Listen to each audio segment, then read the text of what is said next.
The flashing blue and red lights reflected off my garage door at 6:30 in the morning, and I knew exactly who had called them before the officer even stepped out of his patrol car. I was standing in my driveway wearing nothing but pajama pants and a winter coat, steam rising from the heated concrete beneath my bare feet while Officer Martinez approached with that apologetic look cops get when they know they are responding to a waste of their time. The January cold in Boulder, Colorado bit at my face, but my toes were toasty warm thanks to the radiant heating system I had installed 3 months ago. "Morning, Mr. Mercer," Officer Martinez said, his breath forming clouds in the freezing air.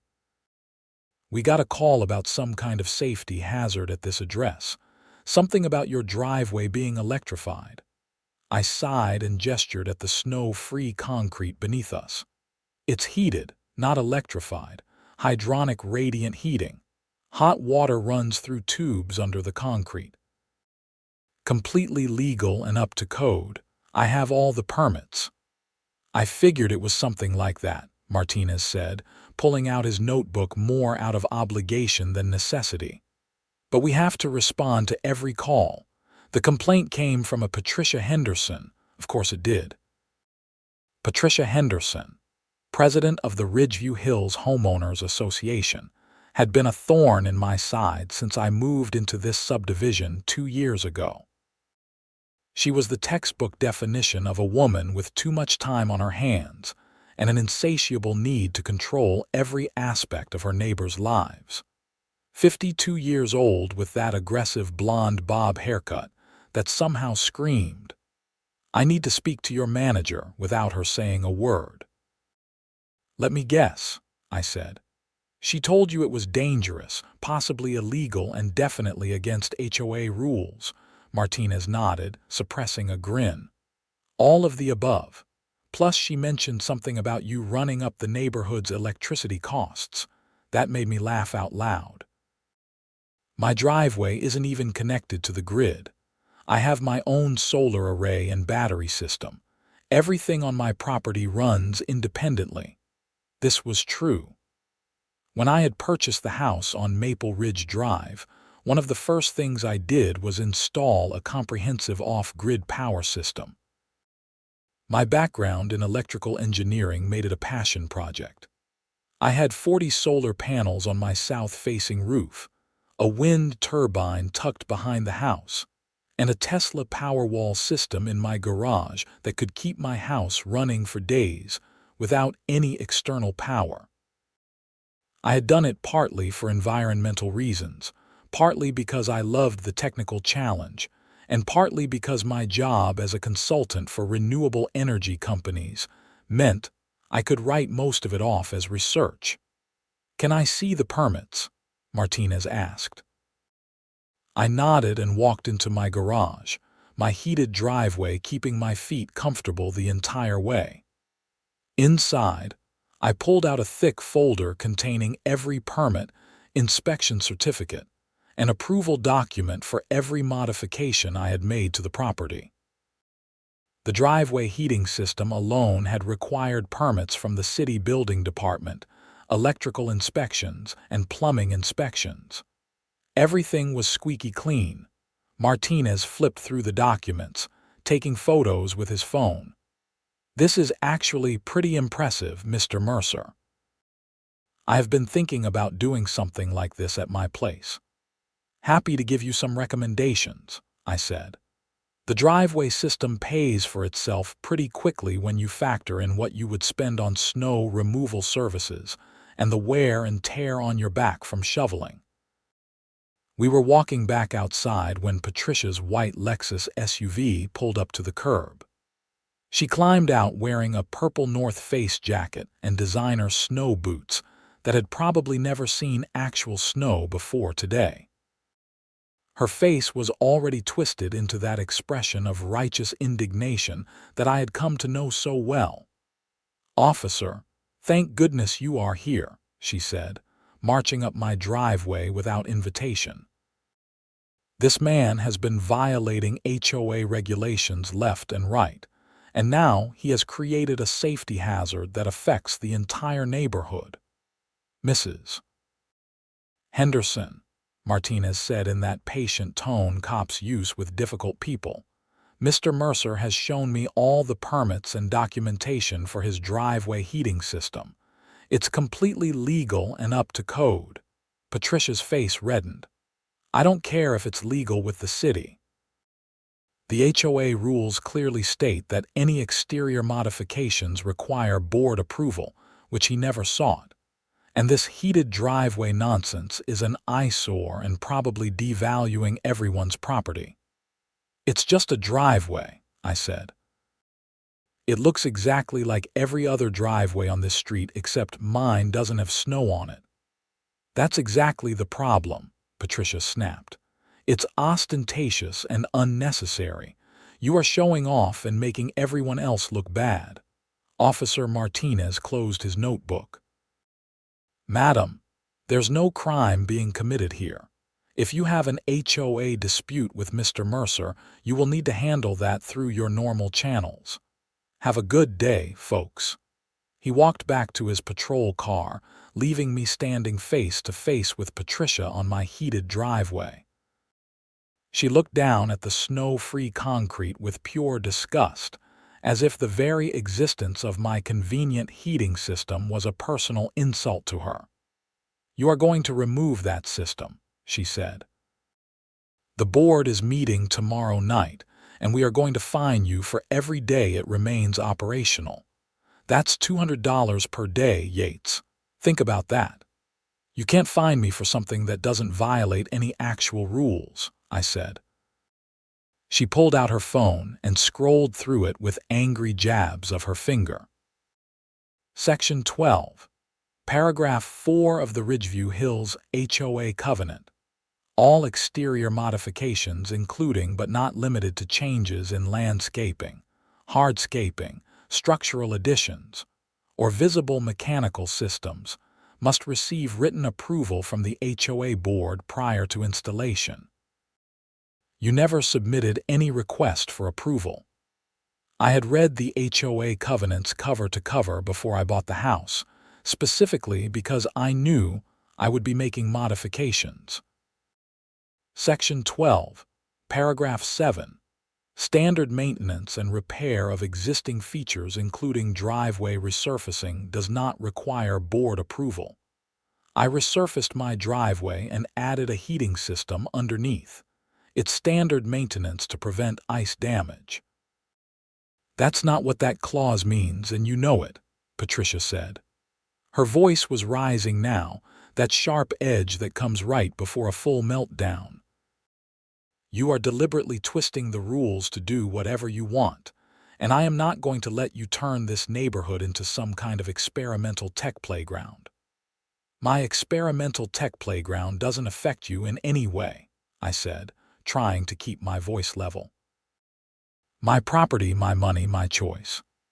It affects all of us when you start making the whole neighborhood look inconsistent, Patricia shot back.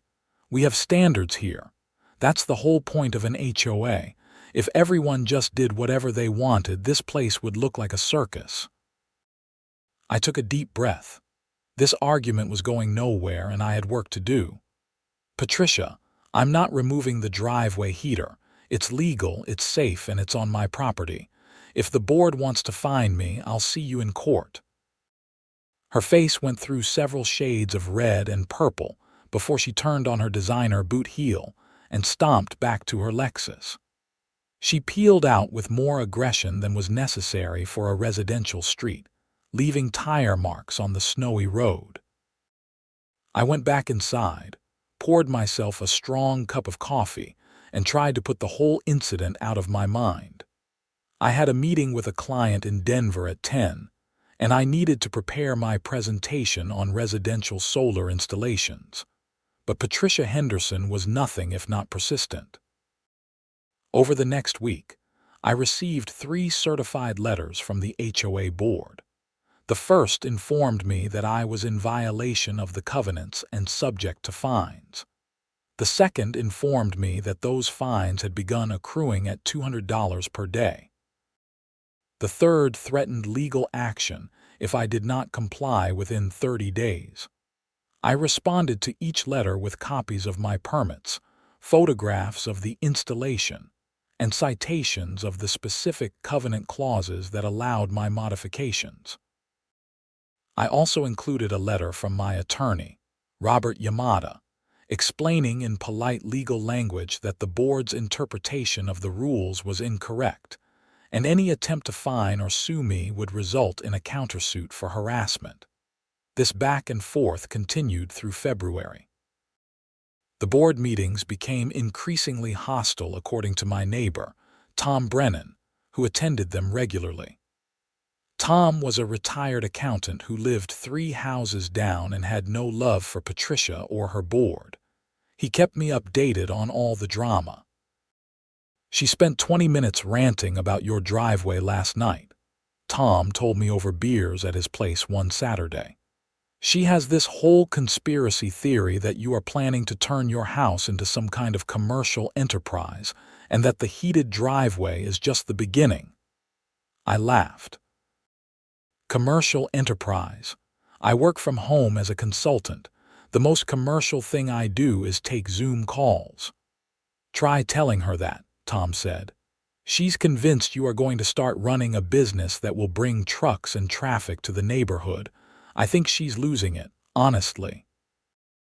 Tom's assessment proved accurate the following week, when I received a visit from the Boulder County zoning inspector. Apparently, Patricia had filed a complaint claiming I was operating an illegal business from my residence without proper commercial zoning. The inspector, a tired-looking woman named Sandra Kim, walked through my house with a clipboard, examined my home office, and asked about my work. I explained that I was a consultant who worked remotely, had no employees, no retail operations, and no clients visiting the property. Everything was above board. "Yeah, this is a waste of my time," Sandra said, signing off on her inspection form. "You are allowed to work from home as long as you are not running a storefront or creating traffic. Consulting from a home office is completely fine. Whoever filed this complaint needs to find a hobby." "That's Patricia Henderson for you," I said. Sandra rolled her eyes. "Oh, I know Patricia. She files complaints about something at least once a month. Last month she tried to get her neighbor cited for having the wrong color mailbox. The month before that, she reported someone for parking their work truck in their own driveway overnight." After Sandra left, I sat in my home office and stared out the window at my perfectly legal, completely benign heated driveway. The system was working beautifully. While my neighbors were out scraping ice and shoveling snow, my driveway remained clear and dry. It was convenient, energy efficient, and exactly the kind of smart home technology that should have been celebrated, not attacked. But this wasn't really about the driveway, I realized. This was about control. Patricia needed to feel like she was in charge, like she had authority over everyone in the subdivision. My independence, my off-grid power system, my refusal to bow to her demands, it all threatened her sense of control. Well, she had no idea just how independent I actually was. That thought stuck with me over the next few days. I had designed my power system to be completely self-sufficient, but during the installation, I had discovered something interesting. The main power junction that fed electricity to Ridgeview Hills subdivision was located on the edge of my property. The original developers had placed it there because my lot, being at the end of Maple Ridge Drive, was the most convenient location for the transformer and main feed lines. According to the property survey and easement documents, the power company had a right-of-way to access and maintain the equipment, but the actual land it sat on was technically mine. This was not unusual. Lots of utility infrastructure sits on private property with easement agreements. But what made my situation unique was how I had tied into that system. When I installed my off-grid power setup, my electrician had created a failover system. If my solar panels and batteries ever ran low, the system could automatically switch to draw power from the grid. And if my system had excess power, I could sell it back to the grid through net metering. This meant I had a physical connection to the junction box that fed the entire subdivision. It was a legitimate, permitted, inspected connection. But it also meant that, theoretically, if I disconnected my property from that junction, I could interrupt the power flow to the rest of the neighborhood. I would never actually do that, of course. That would be crazy. Illegal, probably. Definitely petty and vindictive. But knowing I could do it made me feel a little bit better about the whole situation. March arrived with a late-season snowstorm that dumped 8 inches on Boulder in one night. I woke up to find my driveway completely clear, the heating system having melted the snow as fast as it fell. My neighbors were out with their shovels and snow blowers, bundled up against the cold, while I walked to my mailbox in sneakers. That afternoon, I got another visit from the police. This time it was a different officer, someone I did not recognize. He was young, probably fresh out of the academy, and he looked uncomfortable as he approached my door. "Mr. Mercer, I'm Officer Davis. We received a noise complaint about your property." I stared at him. "A noise complaint? I've been working in my office all day. I have not made any noise." "The complaint specifically mentions a humming sound coming from your garage," Davis said, reading from his notes. "The caller said it's been constant for months and is disturbing the peace." I knew exactly what Patricia was complaining about now. "That's my battery inverter system. It makes a very quiet humming sound when it's charging or discharging. You can only hear it if you are standing right next to it." We walked to my garage, and I opened the door to show him the Powerwall units mounted on the wall. The inverter did make a faint humming sound, but it was barely audible even in the quiet garage. Outside, with normal ambient noise, you could not hear it at all. Officer Davis pulled out a decibel meter and took readings from various points around my property. The highest reading he got was 45 decibels at the property line, well below Boulder's noise ordinance threshold of 60 decibels during the day. "You are fine," Davis said. "This doesn't violate any noise regulations." The person who called this in either has superhuman hearing or is making things up. "It's Patricia Henderson," I said. "She's the HOA president, and she has been harassing me for months because she doesn't like that I installed a heated driveway." Davis nodded knowingly. "Yeah, we have gotten a few calls from that address. My sergeant told me to document everything carefully because it might turn into a harassment case at some point." After he left, I called my attorney. Robert Yamada listened to my recap of the situation and made sympathetic noises. "You are building a good case for harassment," Robert said. "Multiple false police reports, baseless complaints to county officials, threatening letters from the HOA. If this continues, we can probably get a restraining order." "I don't want a restraining order," I said. "I just want her to leave me alone." "Sometimes people like Patricia don't stop until they are forced to," Robert said. "Keep documenting everything. Save all the letters, record the dates and times of every police visit, get copies of the police reports. We might need all of it." I spent that evening organizing all my documentation into a detailed timeline. 3 police calls in 2 months, all from Patricia. 7 letters from the HOA, escalating in hostility.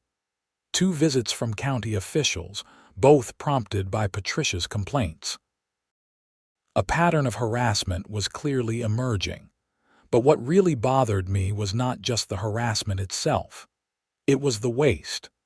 Patricia was wasting police resources, county inspector time, and my energy on her personal vendetta. She could have spent all this effort on something productive, but instead she was fixated on making my life difficult.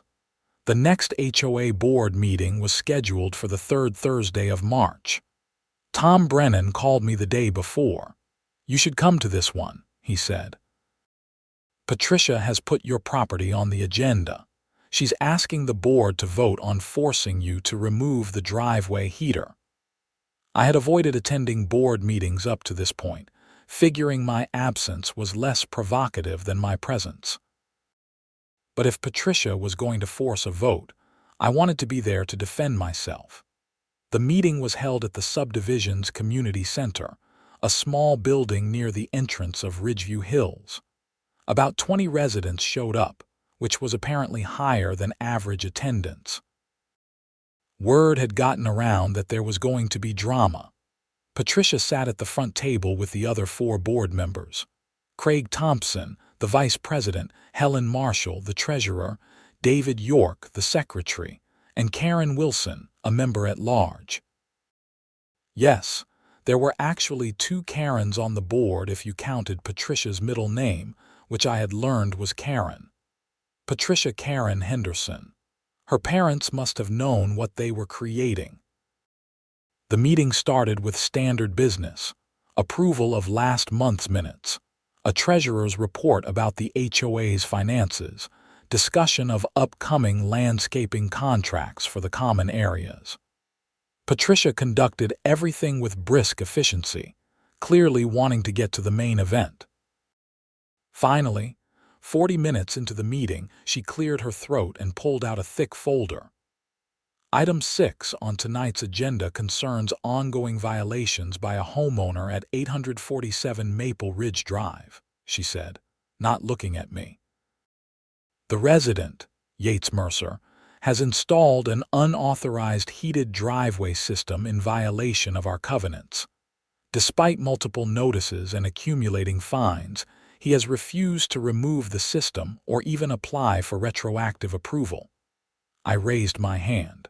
"I'd like to address the board." Patricia's jaw tightened.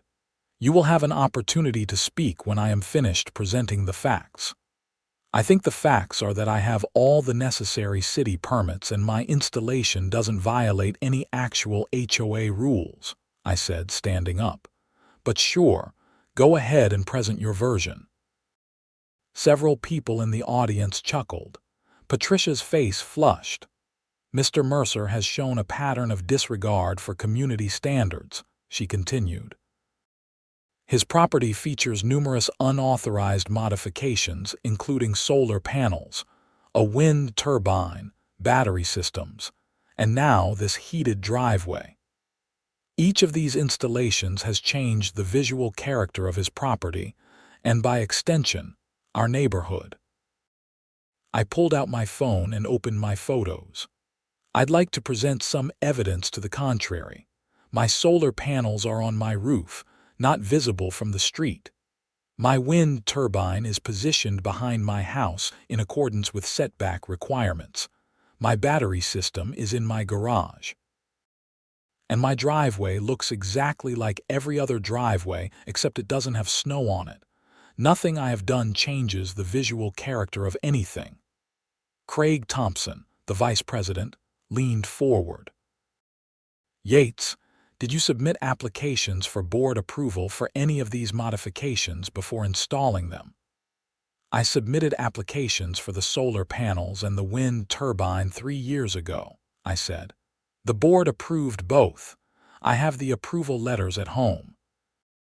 The battery system was installed inside my garage and doesn't require approval according to Section 14 of the covenants, which exempts interior modifications. The driveway heating is classified as maintenance and repair under Section 12, Paragraph 7. Patricia shuffled through her papers. "I have no record of any approval for solar panels or a wind turbine." "That's because you were not on the board 3 years ago," Tom Brennan called out from the back. "I was on the board then, and I remember approving both applications. They were routine approvals." Helen Marshall, the treasurer, was flipping through a different binder. "Tom's right. I found the records. Solar panel installation approved March 2022. Wind turbine approved May 2022. Both applications included site plans and photos of proposed installations. Patricia looked like she had bitten into a lemon. Fine, but the heated driveway is still unauthorized. It's maintenance and repair, I repeated. I resurfaced my driveway and added heating elements. No different than if I had added a sprinkler system to my lawn or installed gutter guards on my house. Both of those are considered maintenance and don't require approval. David York, the secretary, spoke up for the first time. I actually think Yates has a point. We have never required board approval for driveway repairs or improvements. Sam Peterson resurfaced his driveway 2 years ago with decorative concrete, and we didn't make him apply for approval. That's different, Patricia said quickly. Sam's driveway looks normal. This heated driveway is a mechanical system that uses energy and creates a visual inconsistency with the rest of the neighborhood. The visual inconsistency is that my driveway is clean and everyone else's is covered in snow, I said. If that's the standard we are applying, should we also fine people who shovel their driveways? They also create visual inconsistency. A few people laughed. Patricia was losing control of the room and she knew it.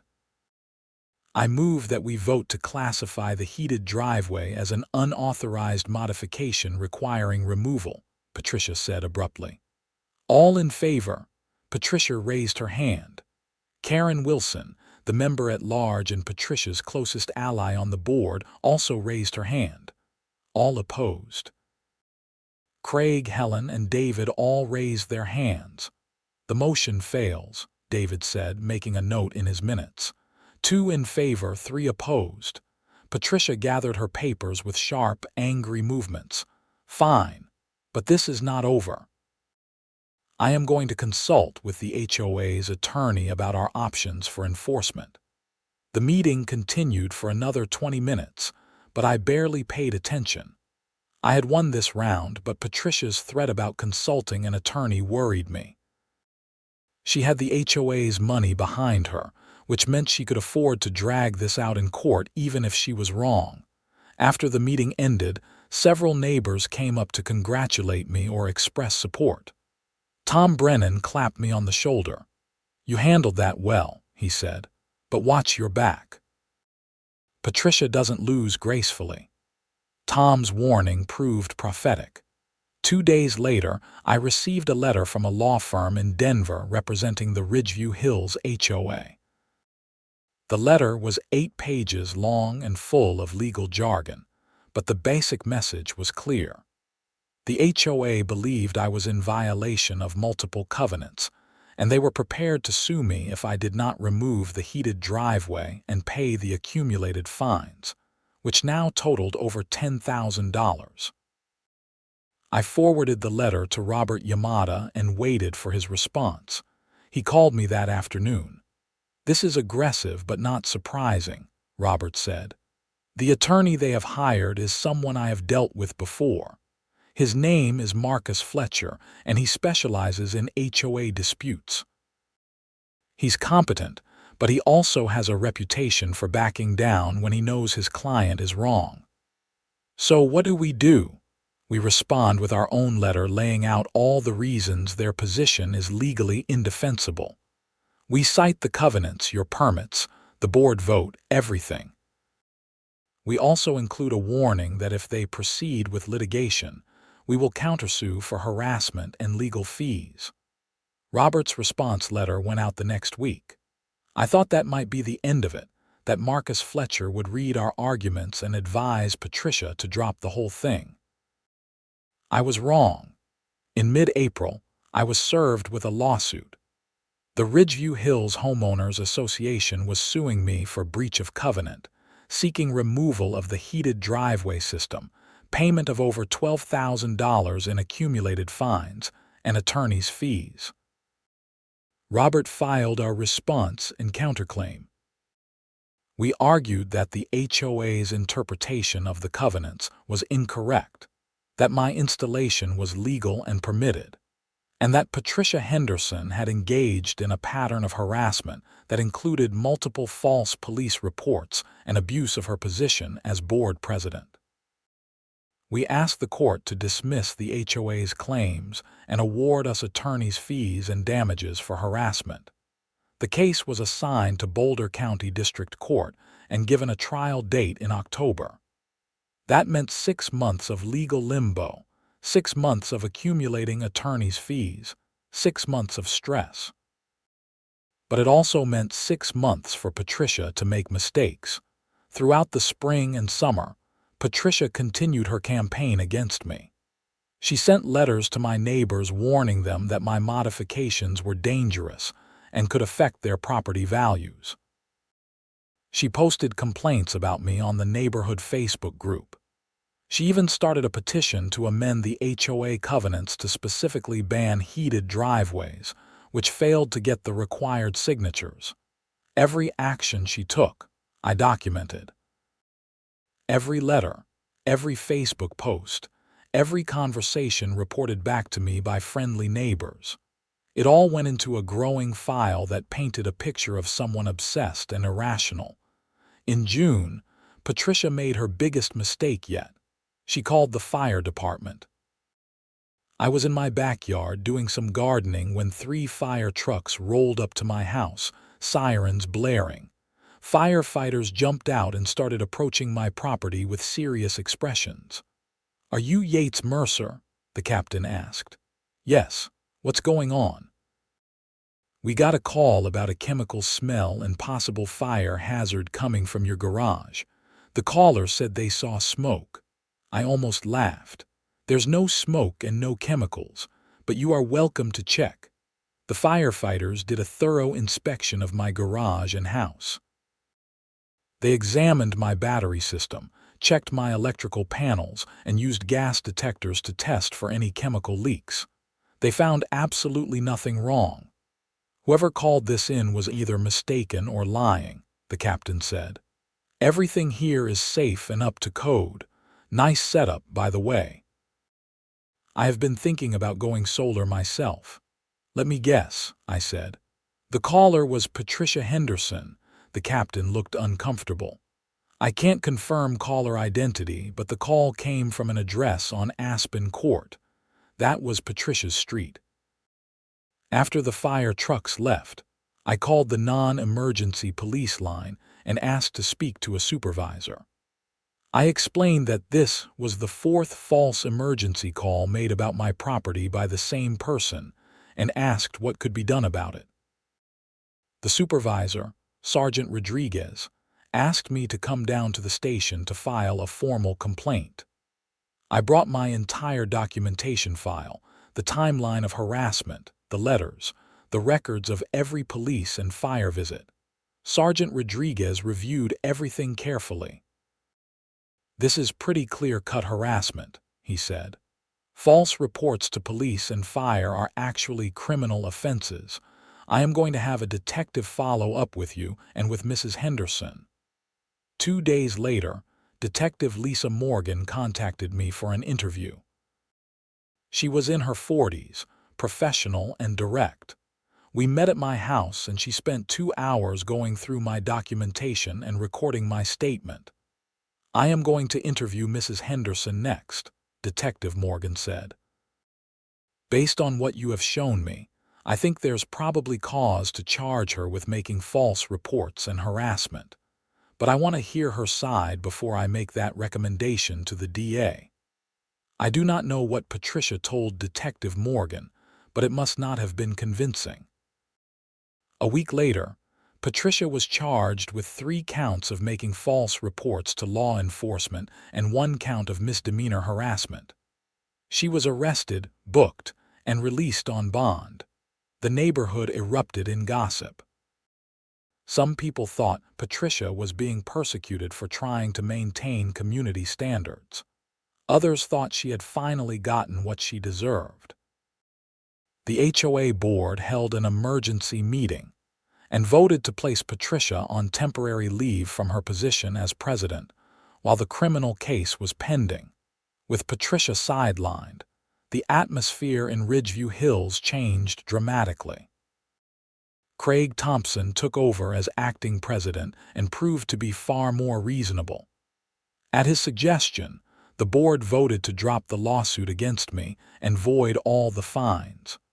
Marcus Fletcher, the HOA's attorney, sent a terse letter notifying us that his client was dismissing their case. Robert Yamada pushed back. "We still have our counterclaim for harassment," he told me.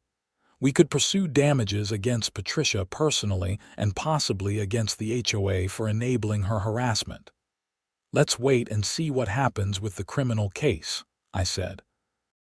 "If she is convicted, we can always file a civil suit after." Patricia's criminal trial was scheduled for August. In the meantime, she was ordered to stay away from my property and to have no contact with me. The restraining order that Robert had mentioned months ago was now a reality imposed by the court. But even with Patricia legally constrained, I still felt unsettled. The months of harassment had taken a toll. I found myself constantly on guard, waiting for the next attack. Every car that drove slowly past my house made me suspicious. Every knock on the door made me tense. It was during this period that I started thinking seriously about the power junction on my property. I had not thought much about it since my initial realization months ago, but now I found myself looking at it differently.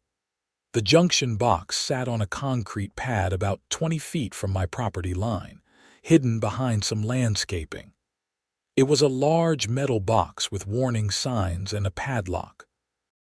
Inside were the main feeds that distributed power to the entire Ridgeview Hills subdivision, about 75 homes in total.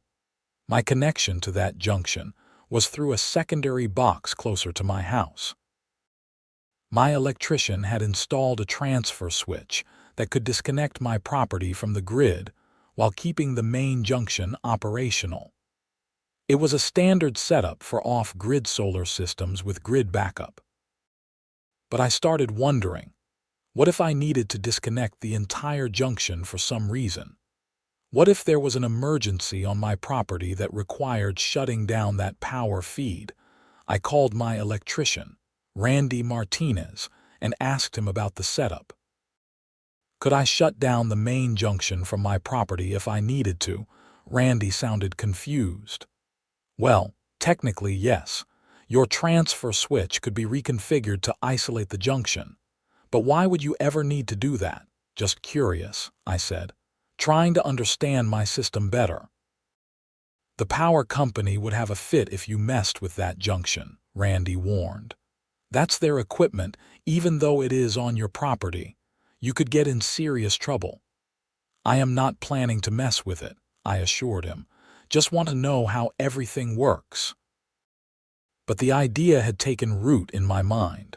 What if Patricia escalated again? What if she found some new way to attack me? Having the ability to shut down power to the subdivision would be a nuclear option, a way to demonstrate just how much I had been holding back. I am not proud of these thoughts. They were petty and vindictive. But after months of harassment, of constantly defending myself, of documenting every attack and filing complaints and hiring lawyers, I was tired.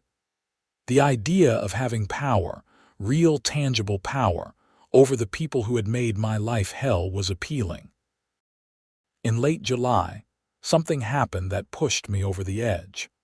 While Patricia was legally restricted from contacting me, she apparently found a workaround. She started making anonymous complaints to the city. The first I knew about it was when a city code enforcement officer showed up with a notice that my wind turbine was in violation of noise ordinances. This was absurd as the turbine was nearly silent, and I had decibel readings to prove it. But I had to go through the whole process again, providing documentation, having an inspector come out, proving that the complaint was baseless. Then came a complaint about my solar panels being a glare hazard to drivers. Another investigation, more documentation. Another inspector confirming that the complaint was without merit. Then a complaint that my property was not being maintained to neighborhood standards because my grass was too long. I measured it, 3.2 inches. The code allowed grass up to 6 inches. Each complaint required my time and attention. Each one meant dealing with city bureaucracy, explaining my situation, providing evidence. And while I could not prove Patricia was behind them because they were anonymous, the timing and nature of the complaints made it obvious. After the fourth complaint in 3 weeks, I snapped. I sat in my garage staring at the transfer switch that connected my property to the power grid and thought about how easy it would be to reconfigure it. Randy had explained the process to me. It would take about an hour, and I would need to be careful not to electrocute myself. But it was doable. I spent a whole weekend thinking about it, weighing the consequences. Shutting down power to the subdivision would be dramatic and probably illegal. It could get me sued or even arrested. But it would also make a point. It would show everyone that I was not some victim to be pushed around, that I had capabilities they had not imagined. On Monday morning, I made my decision. I called Randy and asked him to come out for a consultation. When he arrived, I explained what I wanted to do. You want to reconfigure your transfer switch so you can isolate the entire main junction. Randy looked at me like I had lost my mind. Yates, that's a terrible idea. You would be messing with infrastructure that serves the whole neighborhood. I am not going to actually use it, I said. I just want the capability. Think of it as a security measure. A security measure against what? Your neighbor's electricity. Against harassment, I said. Look, I know it sounds crazy, but after everything that's happened, I want to know I have options. I need to feel like I have some control. Randy shook his head, but he did not leave. If I do this and you actually use it to shut down the neighborhood's power, I could lose my license. You understand that? I won't use it, I promised. I just need to know I can. He thought about it for a long moment. I'll do it on one condition. You sign a document stating that I advised you against this, and that you take full responsibility for any consequences. Done. Randy spent the next few hours reconfiguring my transfer switch and installing additional controls. When he was finished, I had a panel in my garage with clearly labeled switches. One controlled my connection to the grid. Another controlled the main junction's feed to the subdivision. A third was an emergency shutoff that would kill all power to and from my property. These are serious controls, Randy said as he was packing up his tools. You need to treat them with respect. If you flip that second switch, 75 homes lose power. People could get hurt if they are on medical equipment or if it happens at a dangerous time. I understand, I said. After Randy left, I stood in my garage looking at the new panel. The switches were heavy-duty industrial units with safety covers. To shut down the subdivision's power, I would have to flip open the safety cover and throw the switch. It was a deliberate action, not something I could do accidentally. I closed the panel and tried to forget about it. Life went on. I worked on client projects, maintained my house, and tried to enjoy my summer. But I was aware of the power I now had, literally and figuratively. It sat in my garage like a loaded gun, waiting for me to decide if I would ever use it. Patricia's trial started on August 15th. I was called as a witness and spent 3 hours on the stand describing the pattern of harassment. The prosecutor presented all my documentation, played recordings of the false police calls, and showed emails where Patricia had encouraged other HOA members to watch my property for violations. Patricia's defense attorney tried to argue that she was simply fulfilling her duties as HOA president and that her concerns about my property were legitimate. But the evidence was overwhelming. Multiple police officers testified that her reports were false or exaggerated. Detective Morgan testified about the investigation and Patricia's inconsistent statements. The jury deliberated for less than 4 hours before returning guilty verdicts on all counts.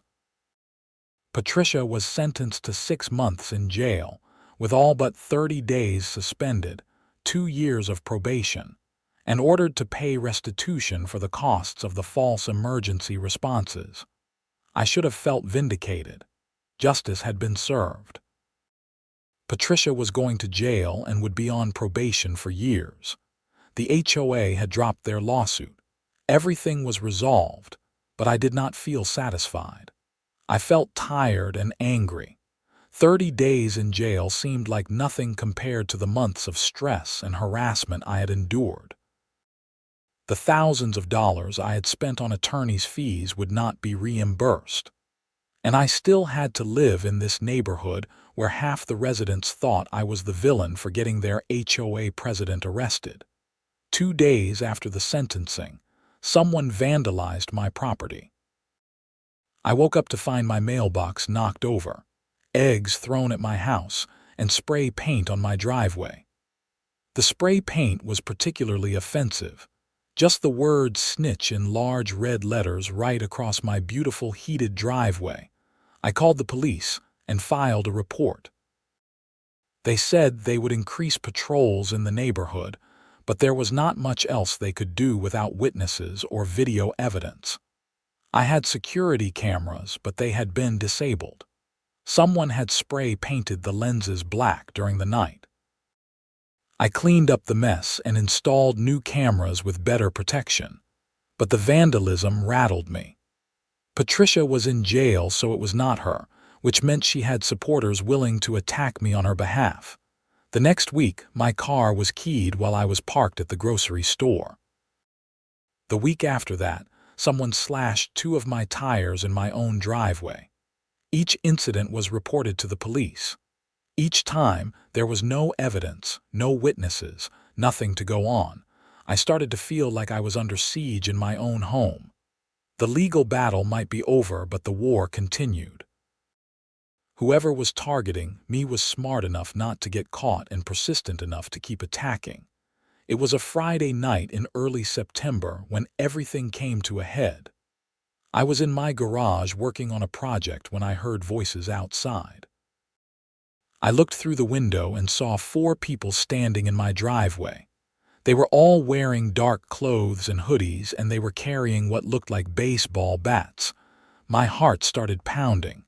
This was not vandalism. This was something worse.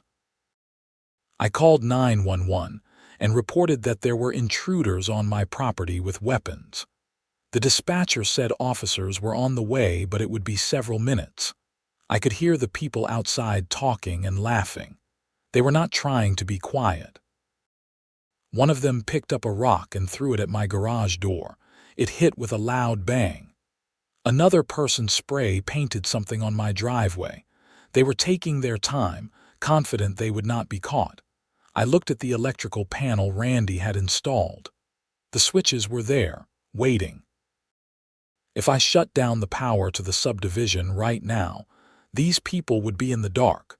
They would panic and probably run. And every house in Ridgeview Hills would know that I had the ability to do this. My hand moved to the panel before I consciously decided to act. I flipped open the safety cover on the second switch, the one that controlled the main junction. The metal was cold under my fingers. Outside, someone smashed one of my car windows. I heard the glass shatter and their laughter. I threw the switch. The effect was immediate and dramatic.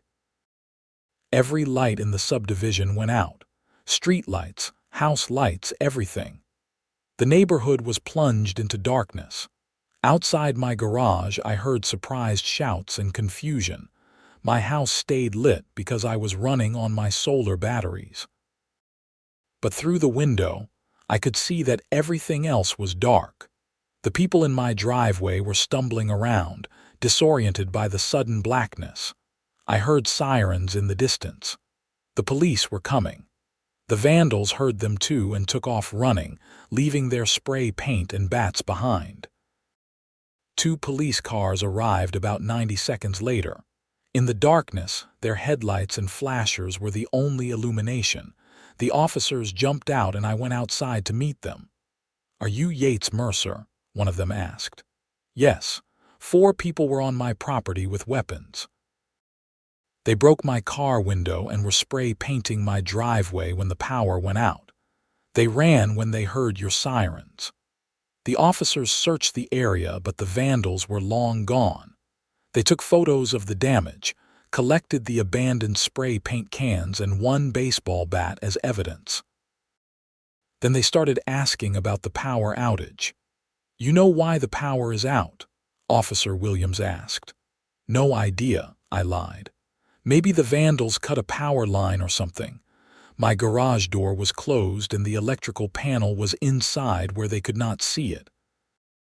As far as the police were concerned, the timing was just a strange coincidence. But around the neighborhood, people were starting to emerge from their houses with flashlights and phones. They were confused and upset.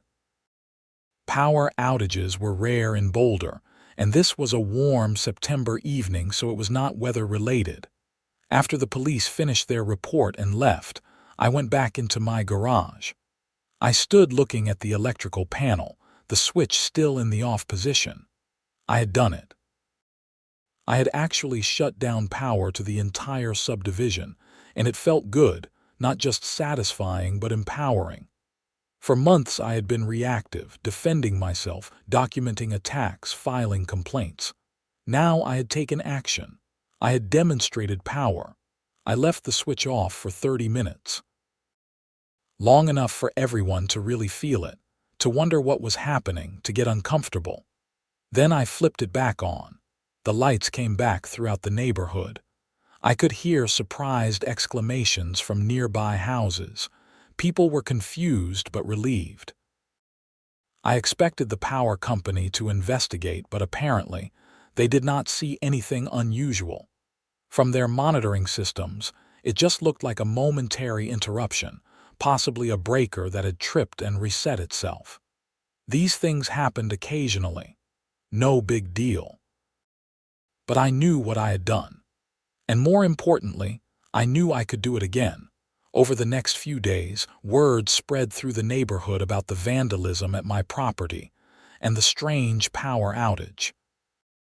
I heard through Tom Brennan that people were connecting the 2 events, theorizing that the vandals had somehow caused the outage. Some people were sympathetic. They knew I had been targeted and they felt bad about it. Others were less charitable, suggesting that I had brought it on myself by getting Patricia arrested. The police identified 2 of the 4 vandals from the fingerprints on the baseball bat. They were both teenagers from the neighborhood, sons of HOA members who were loyal to Patricia. They were arrested and charged with vandalism, trespassing, and possession of weapons for unlawful purposes. Their arrests sent a message. The attacks on my property stopped. Whatever loose coalition of Patricia's supporters had been targeting me apparently decided I was not worth the legal consequences. Life started to return to normal. I worked on client projects. I maintained my house. My heated driveway continued to work perfectly as fall weather arrived and the first snow of the season fell in October. But I could not stop thinking about that night, about the feeling of throwing that switch and watching the neighborhood go dark. I had power. Real power. And once you have felt that, it is hard to let it go. I started paying more attention to the patterns of electrical usage in the neighborhood. I could not monitor individual houses, but I could see the overall load on the system through my connection to the main junction. I noticed peak hours, typical daily patterns, times when usage was minimal. It became a kind of hobby, tracking and analyzing the data. I told myself I was just curious, that I was not planning anything. But deep down I knew I was looking for opportunities. In November, the HOA board held elections. Craig Thompson won the presidency officially, having served as acting president since Patricia's arrest. The new board was more moderate and reasonable. They passed a resolution officially approving my heated driveway and all my other property modifications. They sent me a letter apologizing for the previous board's actions. It was a nice gesture, but it felt hollow.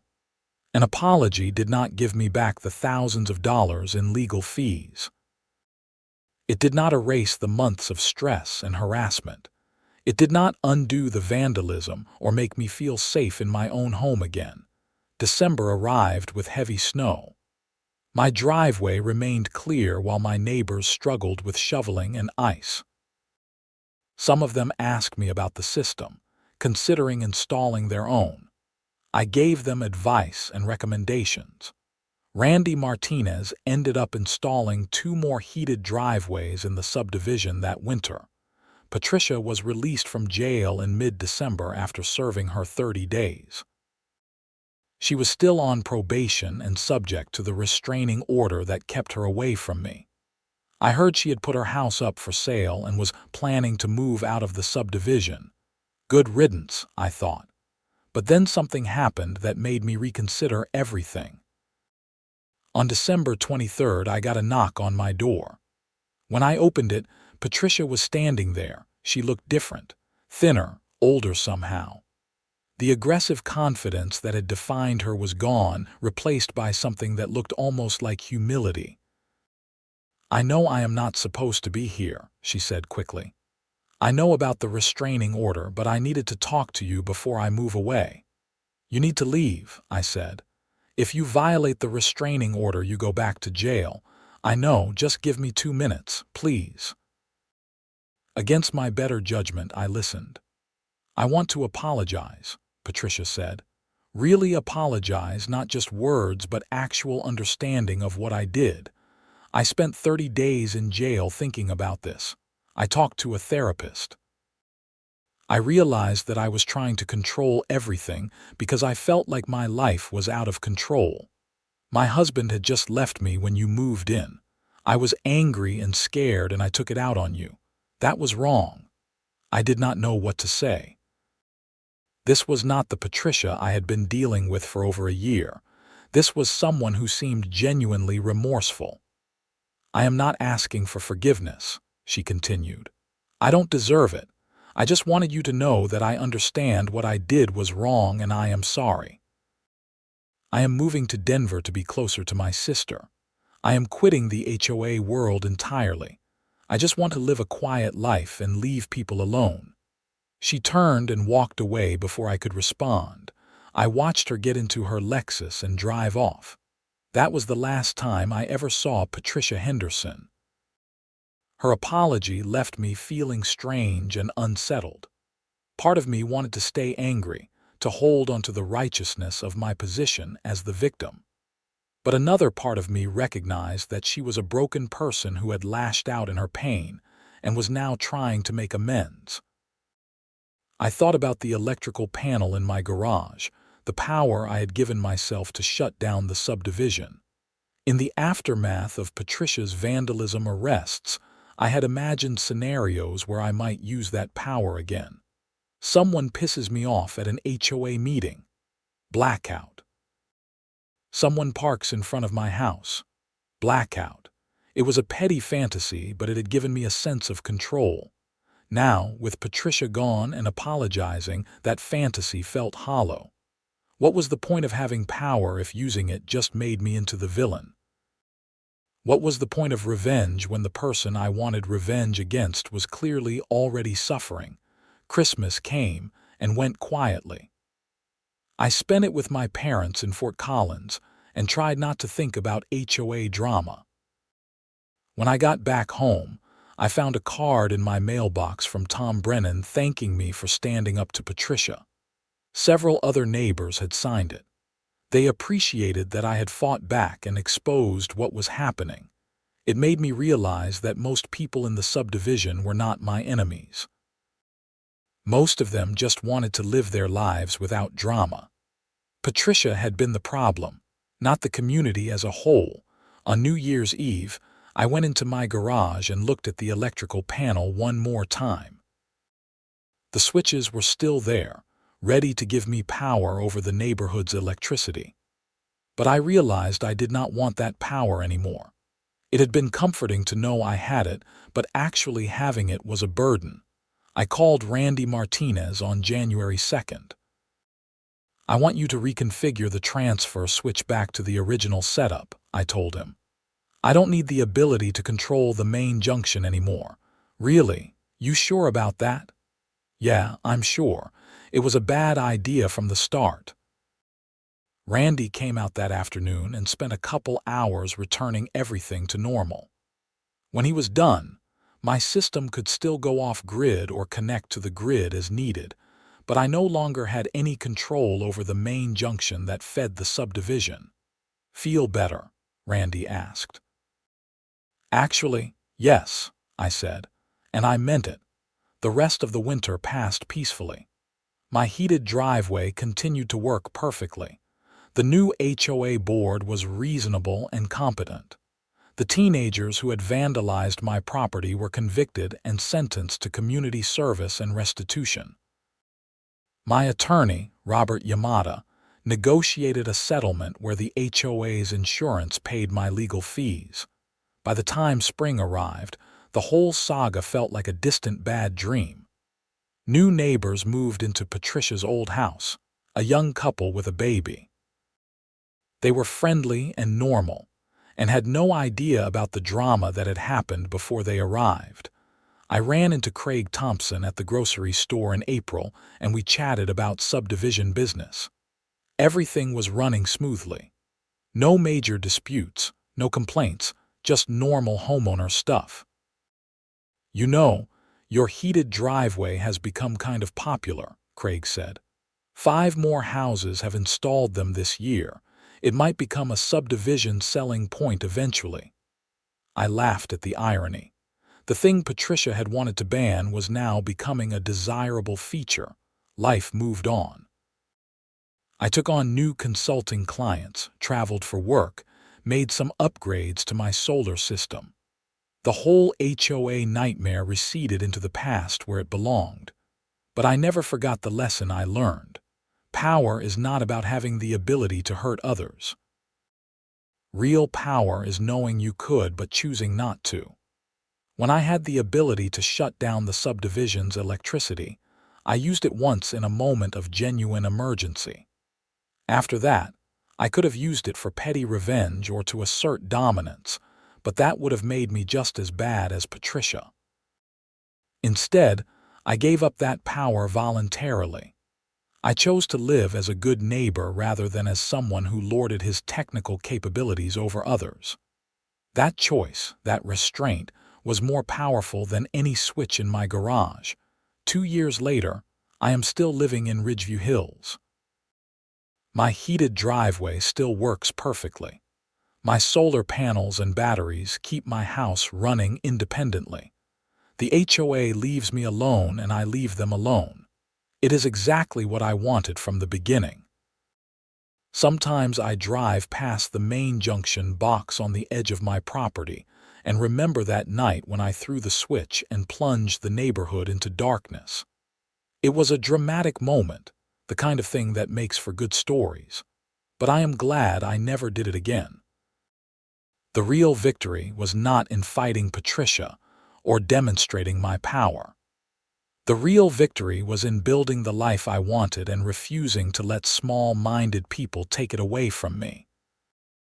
Everything I installed on my property, every modification and upgrade, was about creating independence and sustainability. That was always the goal.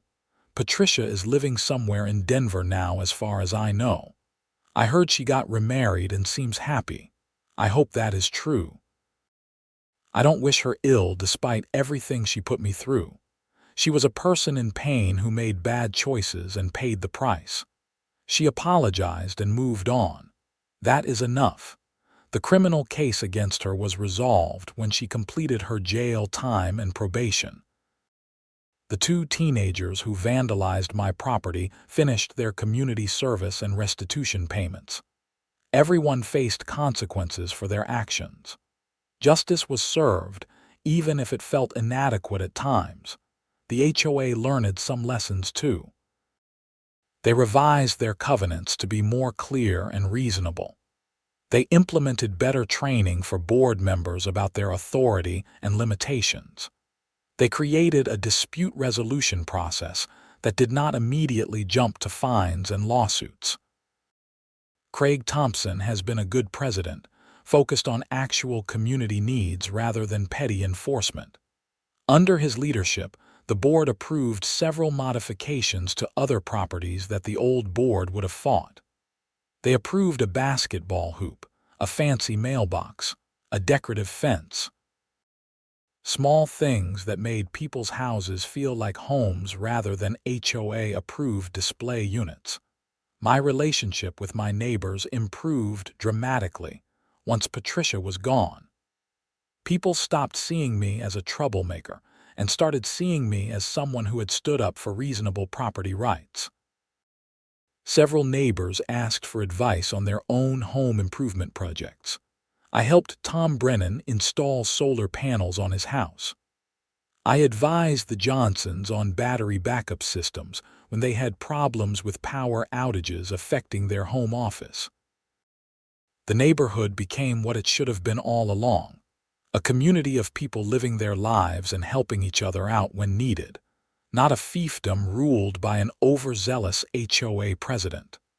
I still work as a renewable energy consultant, and my house remains my best advertisement. Clients love to hear that I am completely off-grid and that my systems work flawlessly through Colorado winters. Some of them ask about the heated driveway specifically. I have helped design similar systems for 3 commercial properties and 2 other residential clients. The irony is not lost on me that Patricia's attempt to force me to remove the heated driveway ended up making it more popular and turning it into a business opportunity. Her harassment backfired in every possible way. My legal bills from the whole ordeal totaled about $18,000, most of which was eventually reimbursed through the settlement with the HOA's insurance. Robert Yamada did excellent work, and I still recommend him to anyone dealing with HOA disputes. He told me that my case has become something he references when advising other clients about documenting harassment and standing firm on property rights.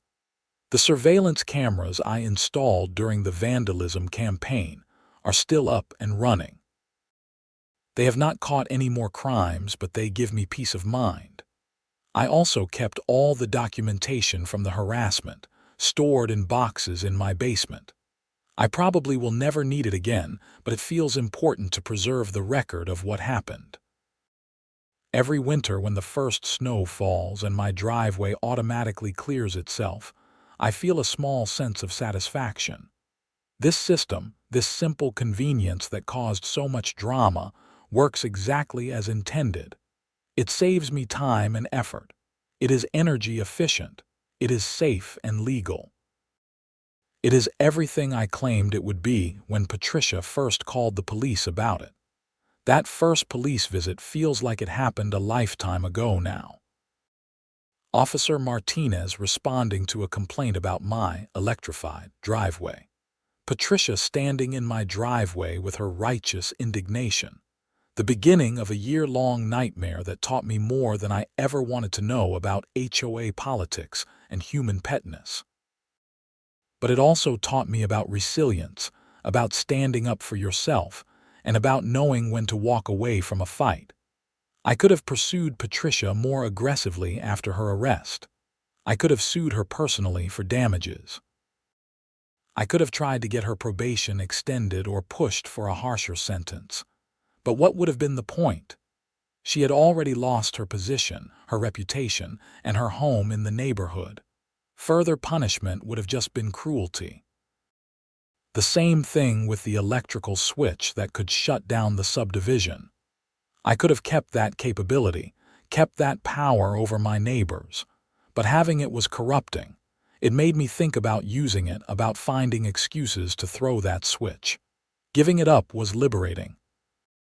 Now, when I look at my house, my solar panels, my heated driveway, all of it, I see what I originally intended to create.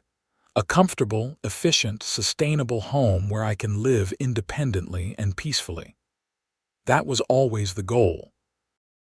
Patricia's harassment was a detour, an obstacle to overcome, but it did not change what I was trying to build. The subdivision of Ridgeview Hills is a nice place to live now. The common areas are well maintained. The HOA handles actual problems like street repairs and snow removal of common roads. Board meetings are boring affairs focused on budgets and contracts, rather than personal vendettas. It is what an HOA should be.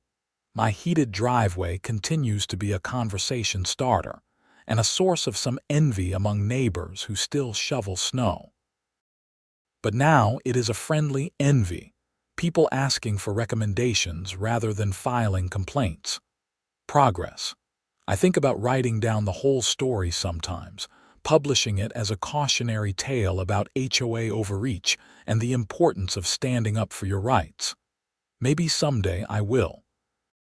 For now, it is enough to live with the lessons I learned. The most important lesson: documentation is everything.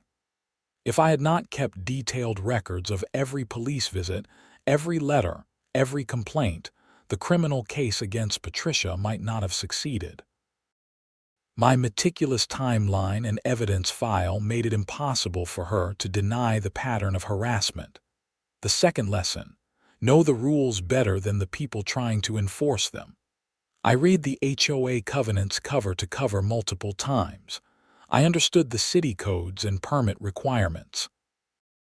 When Patricia tried to claim I was violating rules, I could cite specific sections that proved otherwise.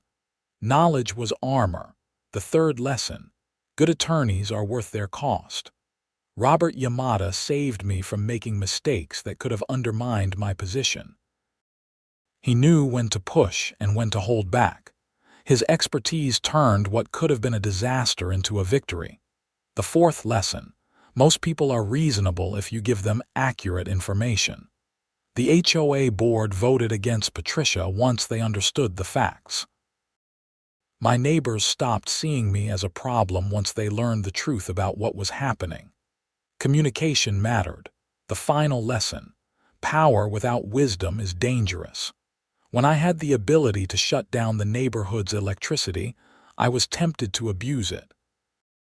Giving up that power was the right choice, even though it felt like surrender at the time. These lessons apply beyond HOA disputes. They are lessons about life, about how to handle conflict, about the importance of documentation and knowledge and choosing your battles wisely. As I sit here in my home office, looking out at my heated driveway clearing itself of fresh snow while my neighbors scrape and shovel, I feel grateful for how everything turned out. Not grateful for the harassment or the stress, but grateful that I stood firm and came out the other side with my principles intact. The house I wanted to create exists. The independent, sustainable, comfortable home powered by renewable energy with modern conveniences like heated driveways and whole house batteries. It works. It proves that one person can make different choices about energy and lifestyle without harming anyone else. That was worth fighting for. The heated driveway was never really about snow removal. It was about the freedom to make choices about my own property, to invest in the systems I believed in, to live according to my values rather than someone else's arbitrary standards. Patricia understood this on some level, which is why she fought so hard. My independence threatened her need for control. My success with off-grid systems challenged her worldview about how things should be done. She could not accept that someone in her subdivision would reject conventional systems and create their own solutions. But that is exactly what I did and continue to do. Every month, my solar panels and batteries keep my house running without grid power. I am proving that sustainable independence is possible. Every winter, my heated driveway clears itself. I am demonstrating that smart home technology can be practical and valuable.